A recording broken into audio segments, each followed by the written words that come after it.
Welcome to Farm to Stable, a science-based equine nutrition podcast. I'm your host, Dr. Nettie Liebert. I'm a lifelong horse person and professional equine nutritionist with the goal of helping horses and their humans create balanced diets to set them up for success, no matter what age, discipline, or circumstance. Disclaimer, the information discussed here is based on current scientific research and is for educational purposes only. Every horse's individual needs vary. This is not a substitute for veterinary medicine or nutrition consultation.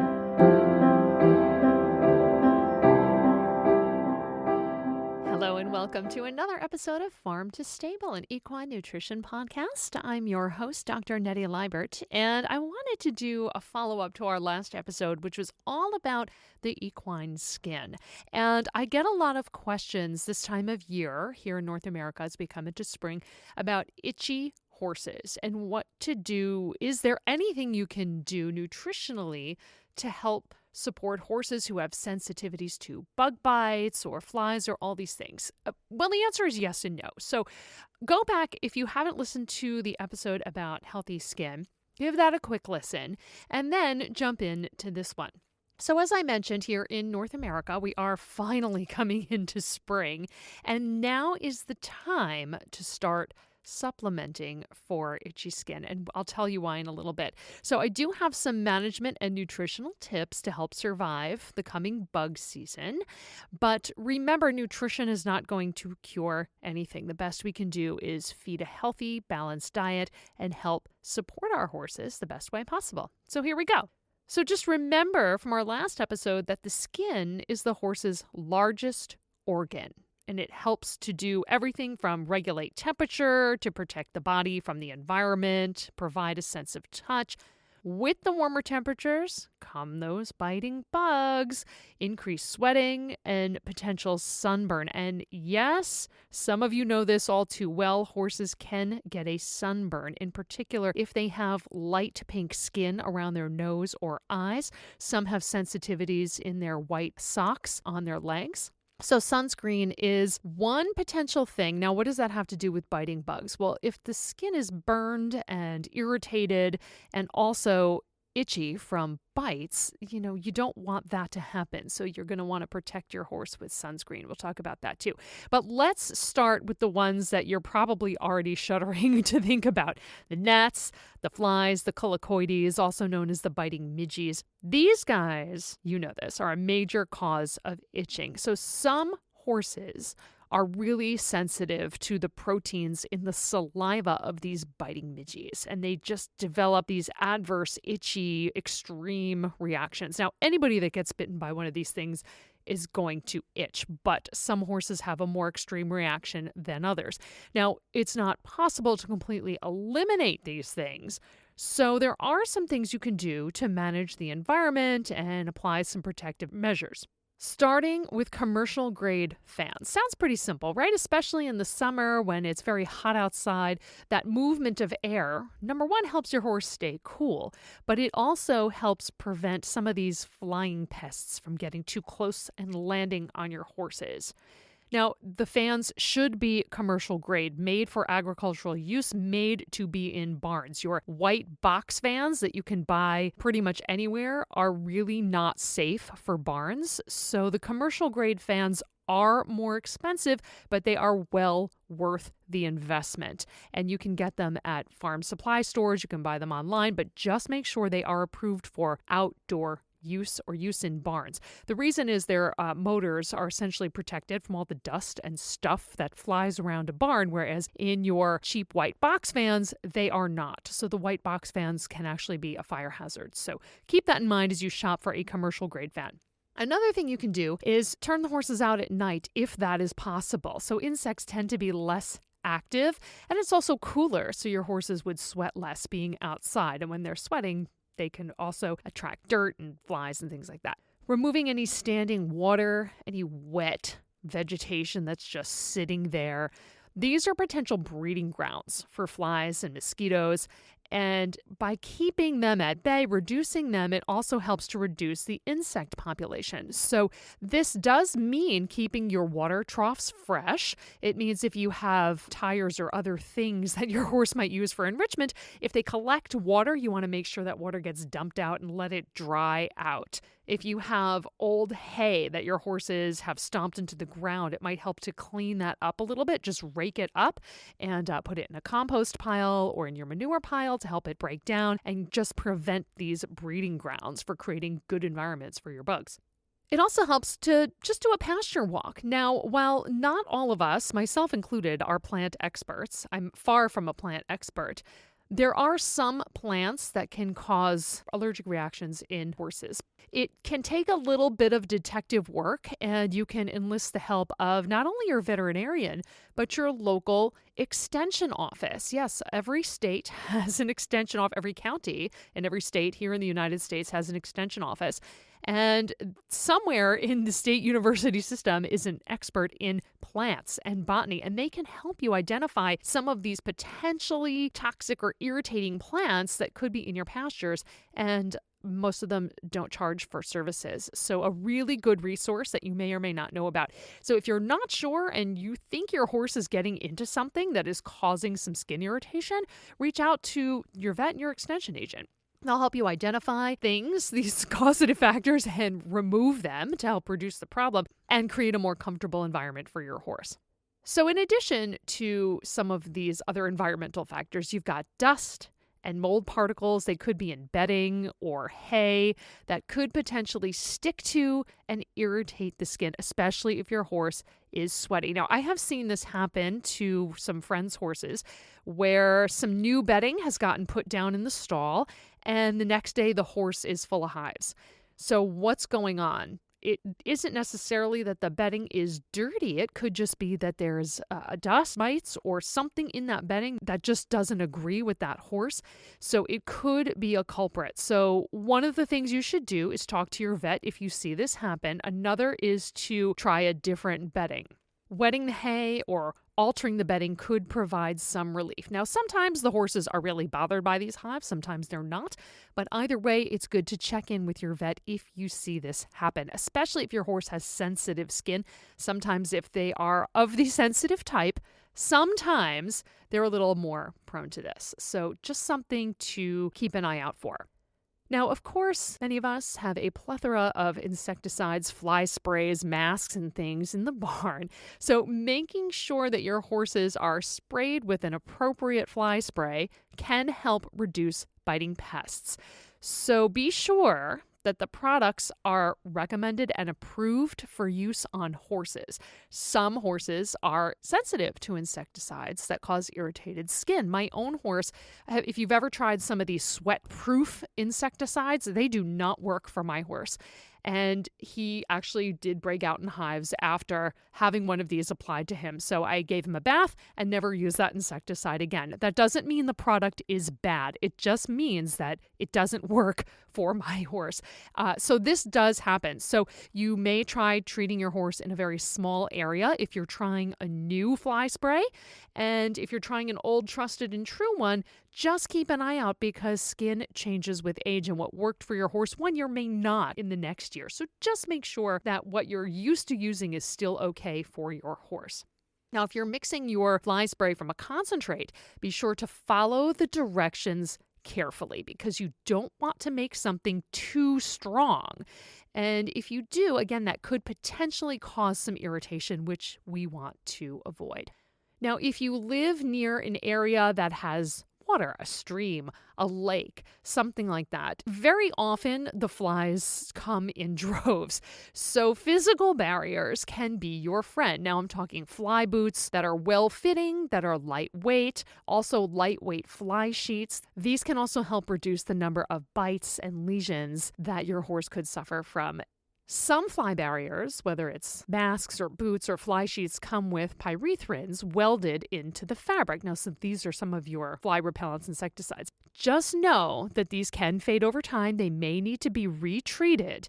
And if you're not sure how to retreat or what to do, you just contact the manufacturer for how they recommend that you sort of recharge those things.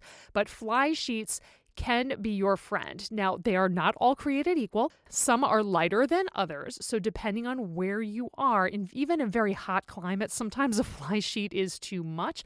So you just have to figure what is best for your horse, and perhaps maybe they can tolerate a fly sheet if they're out overnight, but it's still too much during the day. So you kind of just have to see what works for you. Keeping your fly sheets and your boots clean can also help reduce the attraction of bugs. Sounds kind of simple, right? So it might seem like an impossible task because horses are horses and they do love to roll in the dirt. Sometimes even just hosing them down or a short wash cycle can decrease dirt and sweat, making it less attractive to bugs. And because fly sheets and fly protective gear is pretty lightweight, most machines at home can handle it. So if you don't want to run to the laundromat, or if the laundromat gets a little angry at you for bringing in horse clothing, please ask them in advance before you do that. They're pretty easy to wash. All summer long, I hose off my horse's sheet pretty much every day, or at least every few days, to get some of the dirt and the sweat off it. And that really does make a huge difference. And in the summertime, you hang it out in the sun, they dry very, very quickly. So it's pretty easy to do. It only takes a couple of minutes. So in the stable, I mentioned commercial grade fans. They do provide a gradient of air movement, and sometimes it just inhibits, especially the small insects, from getting in and bothering horses. There are some days where it's hot out and the bugs are relentless and the horses just want to come in and stand in front of their fans. I mean, honestly, wouldn't you? And if horses are outside, again, some outside shelters are properly electrically wired for fans. Some are not. It just depends on your barn. But inside, those commercial grade fans can be really helpful. Also, avoiding turnout at dusk and at dawn can help. Bugs tend to be very active during these times. So you know your area best. You know when the bugs tend to be the worst. So it can help to just adjust your horse's turnout schedule as necessary. I know sometimes it can be a little inconvenient to our schedule, but we got to do the best we can, right? So as I mentioned, we all know that horses love to roll in the dirt, especially if they're sweaty, especially after you've just ridden or if you've just given them a bath. One of the first things they do is head to the dirt. Now, dirt does provide some barrier protection. It protects the skin, it can protect the coat, it can prevent bugs from getting there, but it also does attract the bugs. So owners often bathe horses very frequently during the summer, especially after riding. But you want to avoid using harsh detergents, which can actually strip the skin of its protective oily barrier or sebum, leaving it dry and at the risk of breaking down. So there are a ton of mild shampoos that are out there that are specially formulated for horses and are gentler on the skin. And this is really a big thing. You want to leave those natural defenses intact. Your horse does not need a soapy bath every day. Very often, a quick hose off to get rid of top dirt and sweat is good enough just to give them a refresh rather than doing soap every day. Now, speaking of soap, I cringe every time I see someone giving their horse a bath with dish soap. Stop doing that. I know dish soap is cheap, it's convenient, but stop it. It is too harsh on the skin. If you've ever washed your own hands with dish soap, how do they feel afterwards? I'm willing to bet they feel dry, even if you don't have dry skin normally to you. So stop washing your horses with dish soap. Please, I beg of you, stop doing it. Even if you get a baby shampoo or, again, something specifically formulated for horses, there are a lot of products out there that are easy to get. Please look into those instead. Of course, don't forget about just good old-fashioned grooming. Brushing. Proper grooming helps stimulate the horse's natural production of sebum. If you give them a good curry, they're going to appreciate that, especially if you find an itchy spot. Horses are pretty good at letting you know when you've hit an itchy spot, and they quite appreciate the scratch. That sebum from grooming helps to coat the hair, helps to boost shine, and it also, as I mentioned, helps you just scratch that itch your horse can't quite reach. So think about yourself. If you have an itch between your shoulder blades and you just can't quite reach it, and you have a friend scratch it for you or find a corner of a wall or something to help you reach that spot you can't, think about how much you appreciate that. I promise your horse does too. Now, at the beginning of this episode, we talked a little bit about sunburn. And yes, horses can get sunburn. Now, most horses have dark skin around their eyes and under their coat. If you separate their hair coat, you'll see their skin is usually pretty dark. However, plenty of horses have light pink skin. You may have a little snip. Some horses have a muzzle that's completely pink or very, very light. These areas are at risk of sunburn. Sometimes on the ears, around the fetlocks, on the nose. Look for zinc-based sunscreens that can help protect these sensitive areas. Fly masks, especially the ones that have the nose extensions, can also help shade the eyes as well as any sensitive parts of the face. And they don't usually cover the muzzle. And again, I have plenty of friends who have to smear sunscreen on their horse's nose every day in the summer. It is okay. You certainly don't want your horse's nose to get burned. You don't want those sensitive pink areas or light skin areas around their legs to get burned either. Being that this is a podcast about nutrition, I'd be remiss if we didn't talk about diet. So is there anything you can do to support healthy skin? Remember, check out Season 3, Episode 10, all about healthy skin for more on this. But in short, start by making sure your horse's diet is properly balanced. Deficiency or excess of something like vitamin A can result in poor coat and skin quality. Protein deficiency can also have this effect, as well as insufficient dietary omega fatty acid intakes, especially omega-6s, which is uncommon in equine diets. But again, if the horse's diet is very out of balance, it could be an issue. What about other supplements? Well, there was a 2002 study by O'Neill and colleagues that concluded that supplementing flaxseed, which is rich in omega-3 fatty acids, reduced inflammation and allergic reaction to cholicoides, the biting midges in horses. Again, it is not going to make that reaction go away completely. Even better than flaxseed is a good omega-3 supplement with DHA and EPA. These are the bioactive forms of omega-3s. We've talked about them in this podcast before. Now, flaxseed contains the omega-3 ALA. ALA needs to be converted into DHA and EPA to have that beneficial anti-inflammatory effect. However, mammals are not really efficient at this. So if you supplement with straight DHA and EPA, you're getting a greater benefit. So the time to start supplementing with that high-quality DHA, EPA, omega-3 fatty acid supplement is right now. We're talking the beginning of spring. You want that dietary supplement in your horse's body to prepare them for the onslaught of bugs as the temperature gets warmer. So you want to start supplementing prior to peak bug season. Now, what happens if you think, oh my gosh, we're in the middle of summer and I haven't started supplementing with? Can I start now? Yes, you can. Just keep in mind for next year, try to start a little bit before peak bug season. And again, with each horse, it's going to vary. Some of these supplements don't necessarily have to be given all year round, but if you have a very sensitive horse, you want to start in early to mid-spring with a really good DHA and EPA supplement. Now, last but not least, anytime you notice your horse being uncomfortable, itchy, having some kind of a reaction, you want to talk to your veterinarian. Does your horse have unusually dry or flaky skin?